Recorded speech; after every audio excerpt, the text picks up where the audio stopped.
Welcome to CSS Breakdown, book by book, Season 09, Episode 13. Today we're delving into Norman Lowe's Mastering Modern World History, the 5th edition, to explore, well, a nation really grappling with instability.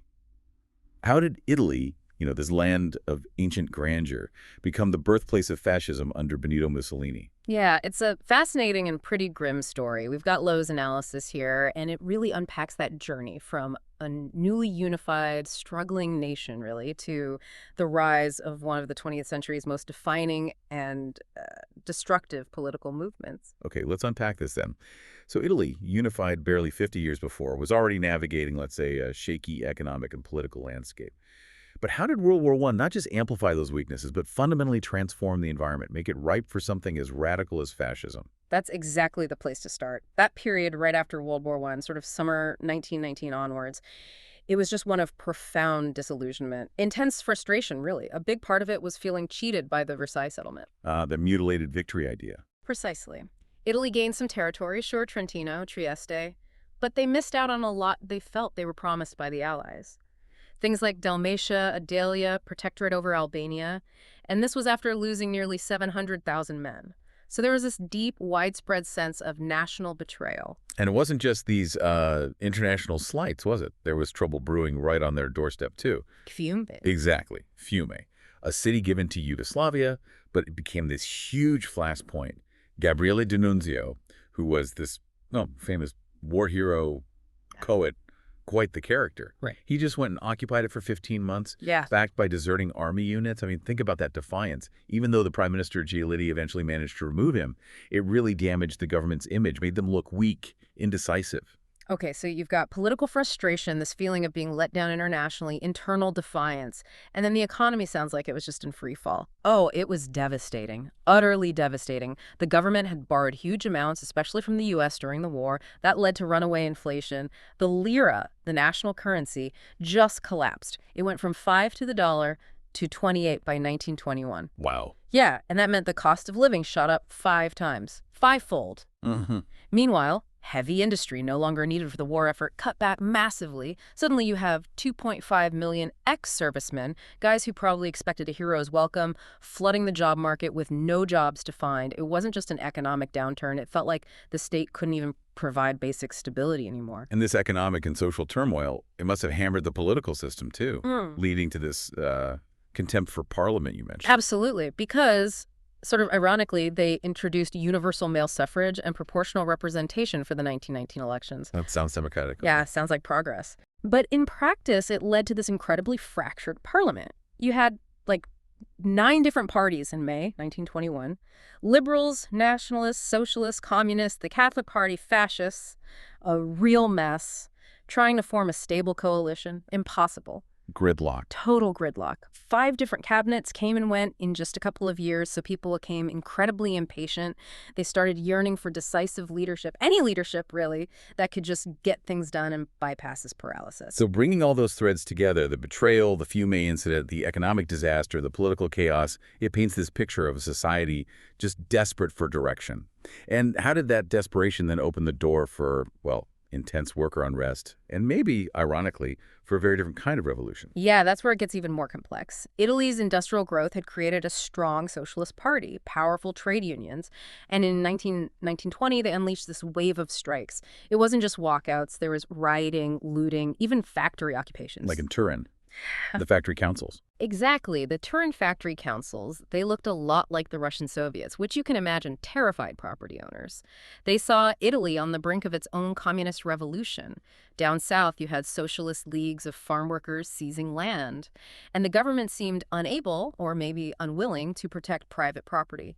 That just amplified the fear. So the fear of revolution was maybe even more potent than the actual likelihood of one happening. Precisely. And that's fascinating, isn't it? Because the chances of a full-blown Bolshevik-style revolution were probably already receding by late 1920, early 1921. The strikes were running into practical problems, lack of materials, engineers, and then the formation of the Italian Communist Party in January 1921 actually split the left, made a unified revolution less likely. But the fear didn't go away. No, the fear persisted, this powerful undercurrent of anxiety about communism, about social breakdown, and it was this fear that Benito Mussolini, stepping into this chaotic mix, would expertly exploit. Okay, here's where it gets really interesting then. Into this chaos steps Benito Mussolini. Who was this guy? And how did he manage to pull together such widespread support, especially given, well, his background sounds kind of surprising. It is surprising. Benito Mussolini, born 1883, son of a blacksmith. He'd been a stonemason's mate, a primary school teacher, not exactly elite origins, and politically, he started out as a really prominent socialist journalist. He even edited their main newspaper, Avanti. A socialist. Seriously, that's a world away from the Ducey image. Totally. And understanding that shift is key. His big break from the socialists was over World War I. They were anti-war, pacifist. Mussolini was fiercely interventionist, nationalist. That led him to start his own paper, Il Popolo d'Italia, and then in 1919 he founded the Fascist Party. But wasn't the early Fascist Party also kind of less leaning? Yes, initially. That's another crucial point. The first fascist program was actually socialist and Republican. They even showed sympathy for those factory occupations we talked about. The local branches were called Fasci di Combattimento, fighting groups, and they adopted the fasci symbol from ancient Rome, that bundle of rods with an axe, Right. symbolizing authority, power. But yeah, early on, anti-monarchy, anti-church, even anti-big business. But as you said, their first election was the disaster. No seats. So what changed? How did he pivot? Right. That 1919 election failure was a wake-up call. Combined with the fact that the revolutionary threat was fading, Mussolini performed this, well, dramatic tactical pivot. He basically reinvented himself. He became a vocal defender of private enterprise, of private property. That brought in the money. Immediately. Crucial financial backing started flowing in from wealthy business interests, industrialists, landowners, the very people terrified of socialism. And then came the violence. Starting late 1920, his black shirt squads, the Squadristi, began the systematic campaign of intimidation, attacking socialist HQs, smashing up newspaper offices, beating up left-wing counselors. So he was offering what the terrified property owners desperately wanted. Law and order, enforced by thugs, basically. Pretty much. By late 1921, even though his actual political program was still pretty vague, he'd gained vital support from property owners who saw him as their protector against the Red Menace. Having secured big business, he then started making conciliatory noises towards the Catholic Church. And the Pope was receptive. Pope Pius XI saw Mussolini as a useful weapon against communism. So yeah, the church hierarchy largely swung behind him. And then the final piece. September 1922, he drops the Republican part of his program. Suddenly, he's okay with the monarchy. That earned him favor with King Victor Emmanuel III. It's an incredible transformation from extreme left to extreme right in just 3 years, strategically picking up support along the way. So he's building this base, shifting his stance. Why didn't the opposition stop him?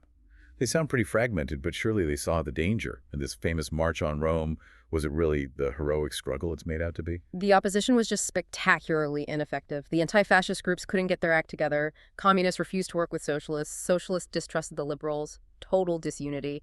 Even experienced politicians like Giolitti made huge miscalculations. You mentioned he called an election hoping to tame the fascists. Yeah, in 1921, he thought bringing them into parliament, giving them a few seats would make them more responsible, maybe even get their support for his government. He completely underestimated their violence and ambition. They only won 35 seats anyway, compared to the socialists' 123.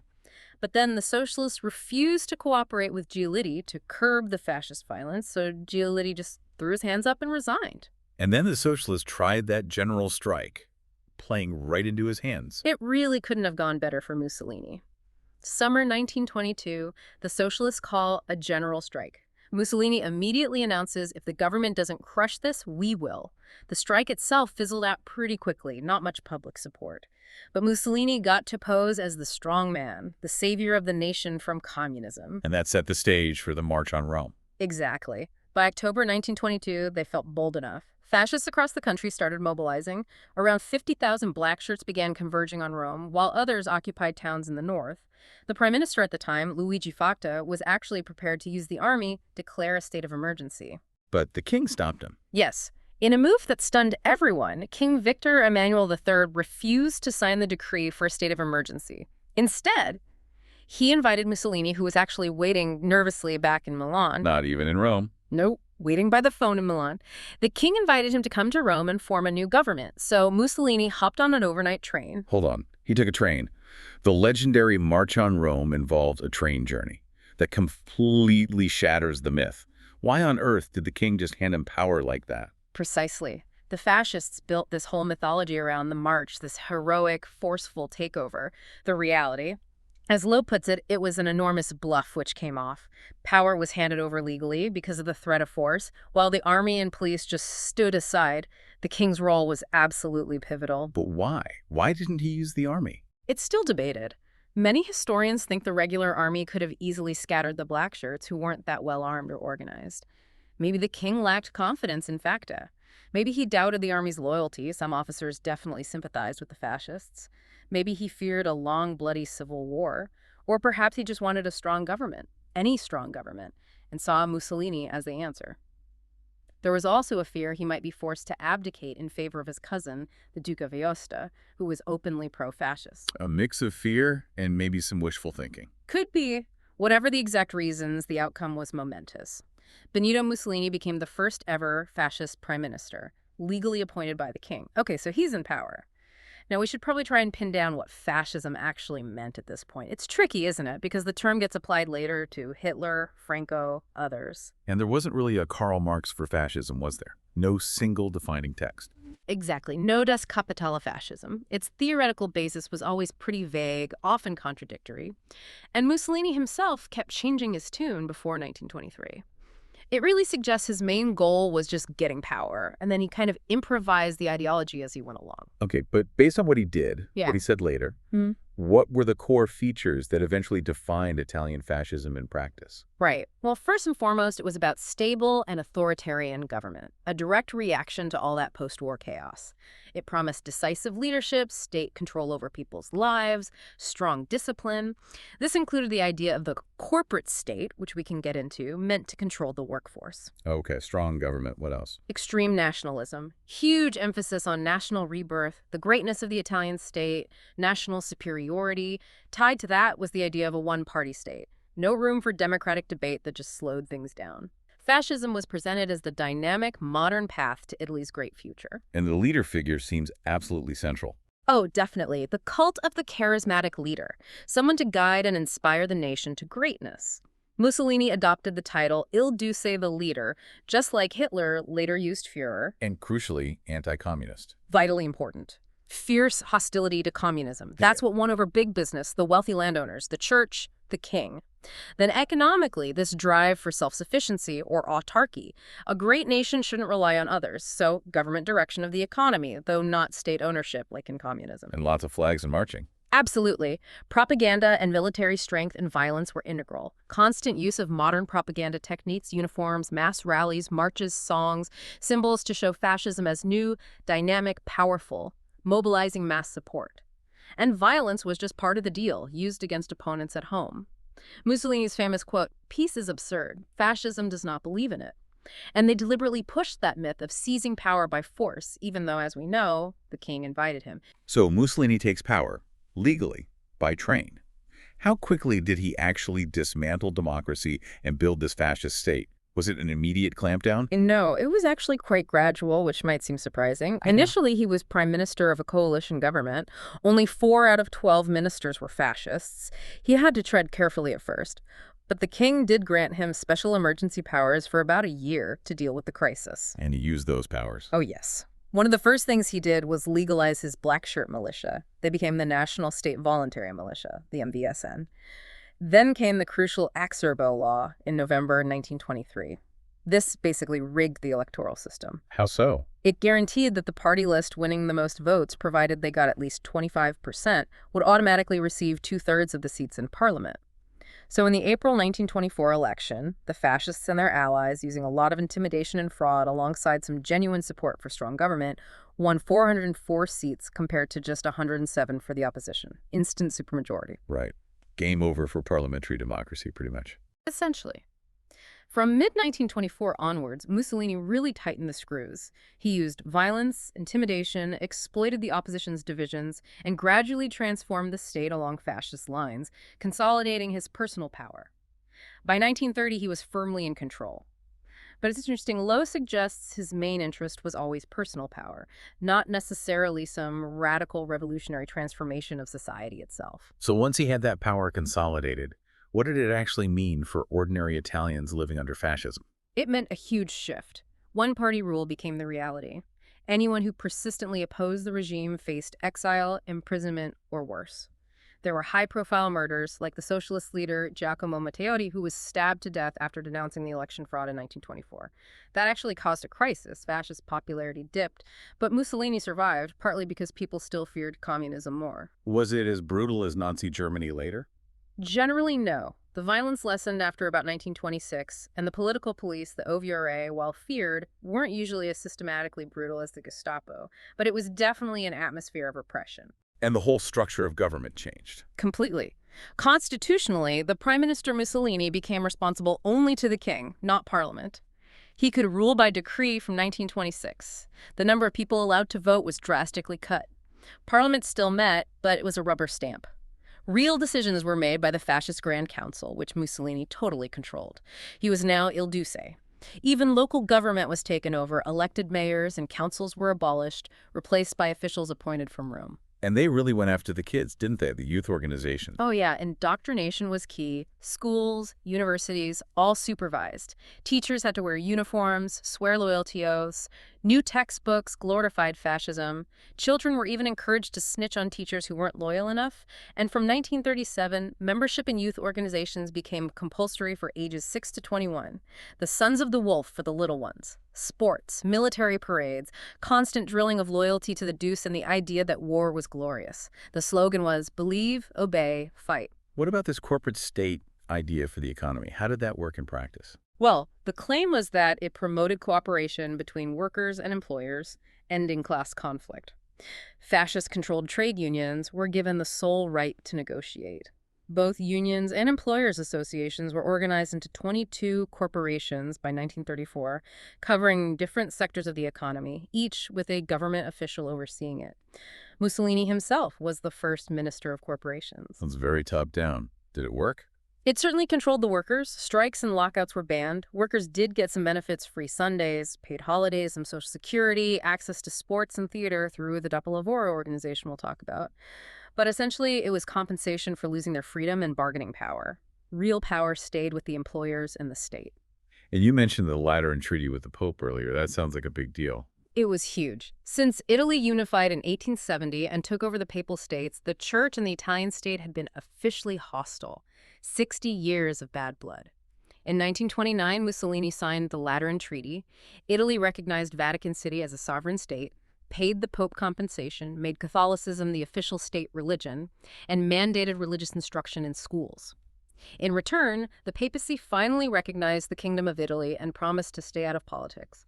For Mussolini, it was a massive propaganda victory, lending his regime huge legitimacy, especially with Catholic Italians. Some historians see it as maybe his most lasting achievement. And underpinning all of this, Yeah. massive propaganda. Absolutely crucial. Constant brainwashing, strict censorship of the press, anti-fascist papers banned, editors replaced, control over radio, theater, cinema. A Ministry of Popular Culture set up in 1937 ran the whole campaign. Huge focus on the cult of Mussolini, the hero, the man of action, always in uniform, slogans everywhere like Mussolini is always right, and constantly linking fascism to the military glory of ancient Rome, implying Italy was destined for greatness again under Il Duce. Now, one aspect that often comes up with fascism, looking back, is racial policy. But Lowe suggests Mussolini wasn't always focused on that, especially anti-Semitism. That's right. For a large part of his rule, Mussolini seemed pretty uninterested in race issues, and definitely not anti-Jewish in the Nazi sense. There were many prominent Jewish fascists. He even at times encouraged Zionism, partly just to annoy the British. He'd publicly criticize Nazi anti-Semitism and insist Italy had no Jewish problem. But he did have views on Italian superiority. Oh, yes. He definitely pushed the idea of Italian Aryan superiority, especially over Spaniards, Greeks, and particularly over the Africans in Italy's colonies, Abyssinia, Libya. He was concerned about what he called Levantines, descendants of slaves from the Roman Empire mixing with pure Aryans, but specifically targeting Jews. Not really, not until quite late. As late as September 1937, he was still saying Italy's 70,000 Jews weren't an issue. So what prompted that sudden dramatic shift in 1939 with the anti-Jewish laws? It sounds like it came out of nowhere and was unpopular. It did shock many Italians. It seems to have been driven by two main things. First, and probably most importantly, his growing alliance with Hitler.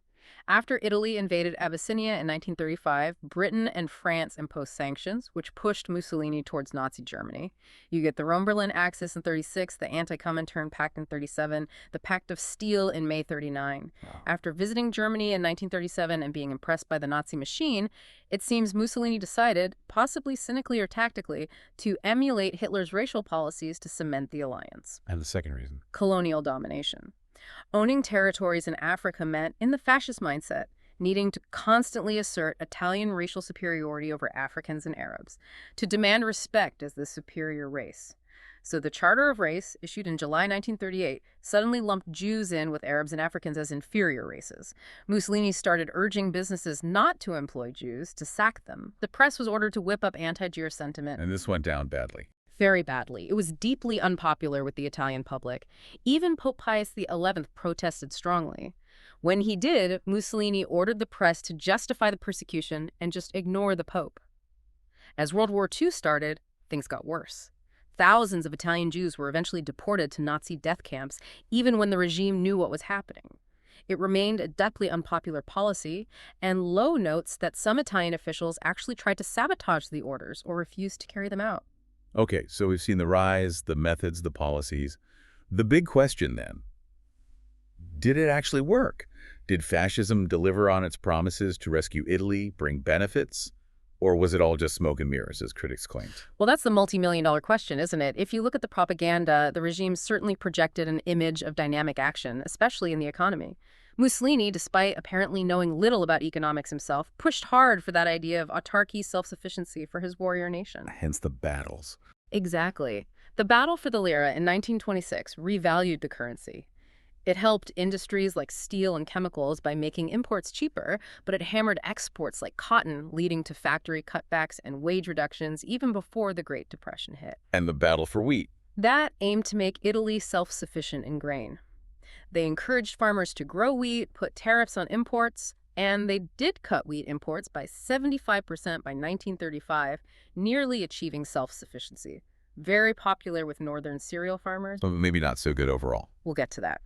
Then there was the battle for births in 1927, trying to boost the population to 60 million by 1950 for more soldiers.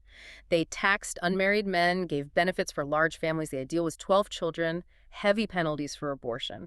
But Lowe calls it a complete failure. The birth rate actually fell. What about public works? That's often cited. Mussolini made the trains run on time. Right. There was significant investment in public works.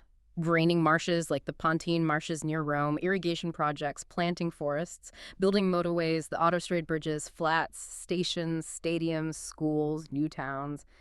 Railway electrification definitely improved services, hence the cliché. It did create jobs and visible signs of progress. Even the Italian soccer team winning the World Cup twice, in 34 and 38, added to the sense of national success. And the Dopo Lavoro, the leisure organization. Yes, the after-work organization. It provided leisure activities, cheap holidays, tours, cruises, subsidized theater tickets, libraries, sports facilities. Mobile cinemas brought propaganda films to villages. There was welfare support for poor families. Lowe says it was genuinely popular and helped appease workers for their loss of freedom, but he doubts it aroused real enthusiasm for fascism itself. Okay, so quite a lot of activity, some visible results, popular initiatives. But was it actually solving Italy's fundamental, deep-seated problems? Or just papering over the cracks with good PR? That's where the facade starts to crumble. Even before WWII exposed the weaknesses, there were major unsolved problems. Italy's basic shortage of raw materials, especially coal and oil, was never really tackled. They failed to become self-sufficient in these key war materials, making them economically dependent on Nazi Germany. Despite the subsidies, Italy's iron and steel output still couldn't even match a small country like Belgium. And agriculture. The battle for wheat wasn't a total success. It came at a huge cost. Focusing on wheat meant neglecting other types of farming, like dairy and orchards, where Italy, especially the South, had a natural advantage and could have earned more through exports. Agriculture remained inefficient overall. Farm laborers were the poorest segment of society. Their wages actually fell by 20–40% in the 1930s. Italy remained starkly divided. That dualist economy persisted. Industrial North, backward agricultural South. By 1940, just 1% of landowners still owned 40% of the land. Autarky, Lowe concludes, was ultimately a dismal failure, leading to shortages of consumer goods and piling up national debt. And the Great Depression didn't help.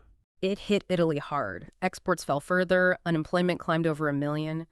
Mussolini stubbornly refused to devalue the lira until 1936. Wages and salaries were cut even more than prices fell, meaning real wages for workers dropped by over 10%. And with strikes illegal and unions powerless, they had no way to protest.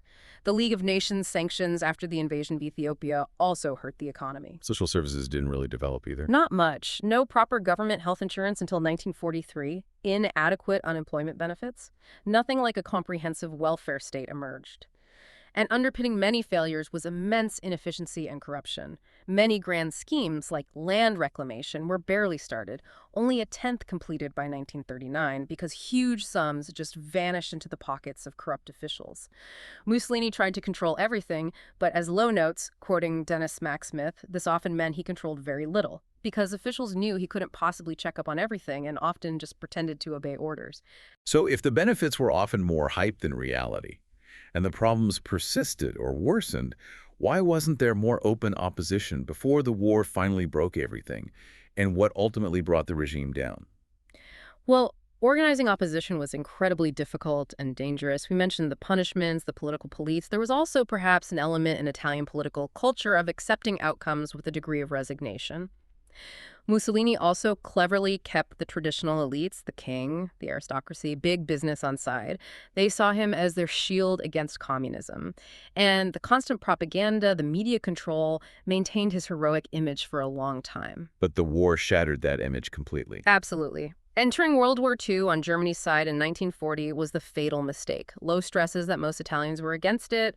They didn't like the German alliance. They disapproved of the anti-Jewish laws from 1938. And they felt Italy was just becoming a German puppet state. And Italy just wasn't ready for a major war. Not even close. Mussolini had failed to modernize the economy or the military for a prolonged conflict. The army had obsolete rifles, maybe 1,000 decent planes, no heavy tanks. Declaring war on the USA in December 1941 horrified many of his original right-wing backers. The propaganda machine utterly failed to whip up any real fighting spirit this time. And conditions at home got really bad. Terrible. Higher taxes, strict food rationing, massive inflation, real wages plummeting again. Then came the British bombing raids from late 1942. In March 1943, you saw major strikes in Milan and Turin, the first significant industrial action since 1922. That was a huge crack in the facade. Followed by military disasters. A whole string of them. Losing North Africa entirely by May 1943, then the Allies landing in Sicily in July 1943. That was the breaking point.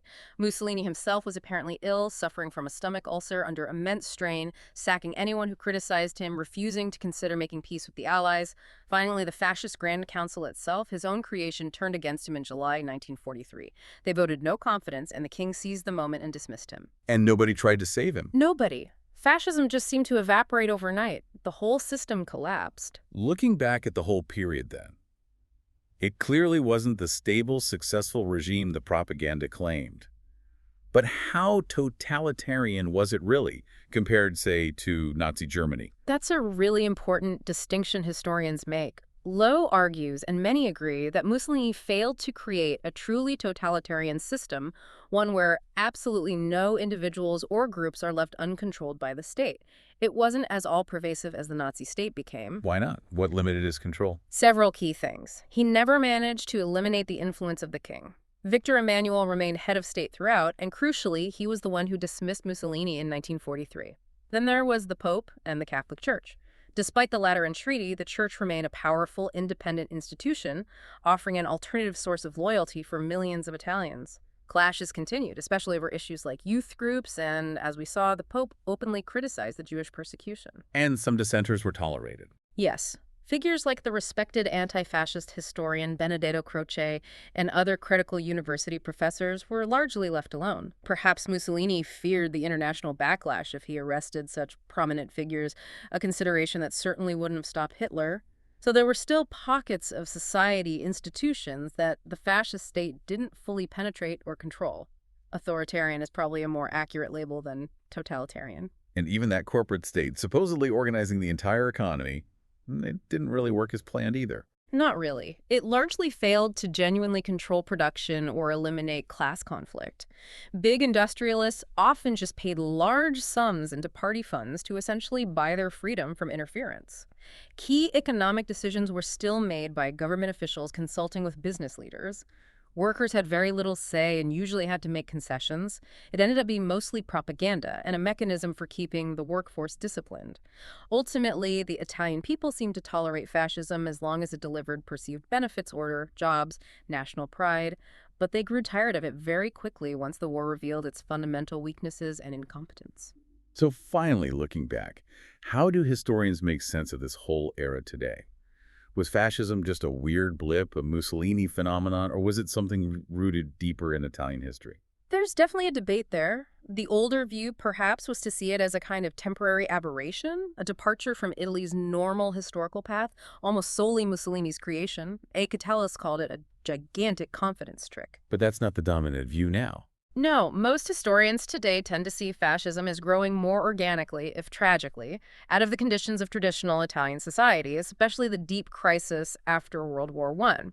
Some, like the Italian historian Renzo De Felice, argued it was primarily a movement of the emerging middle class, trying to seize power from the old liberal elite, and even claimed it achieved quite a lot in modernizing Italy's economy. Others disagree strongly with that positive assessment. Oh, yes. Historians like Martin Blinkhorn emphasize much more the negative and brutal side of fascism and dispute the claims of economic success. More recently, you even get some revisionist takes like Nicholas Farrell's book in 2003 portraying Mussolini almost as an inspirational leader who only went wrong by entering WWII. Farrell argues he saved Italy from communism, brought real benefits, and maybe could have even joined the Allies if handled differently by Britain and France. How has that revisionist view been received? With mixed reviews, let's say, welcomed by some, but the majority of historians find the arguments pretty unconvincing. Most still tend to align more with Benedetto Croce's verdict back then, that fascism was essentially a short-term moral infection on the body of Italy. So a really complex picture. We've dived into the origins, the methods, the rise and fall of Italian fascism under Mussolini. It shows how national instability, that potent mix of frustration and fear, can create a vacuum that charismatic figures promising simple solutions can exploit. It's not just about one leader, is it? It's about the conditions that allow such movements to take root. Absolutely. And it leaves us with that enduring, uncomfortable question, doesn't it? When does that understandable desire for strong leadership, for order when things feel chaotic, cross the line? How do the legitimate fears and frustrations of ordinary people become fertile ground for ideologies that promise the world but ultimately demand total control and lead to disaster? Definitely something to think about as you continue your own deep dives into history and the world we live in now. Thank you for joining us.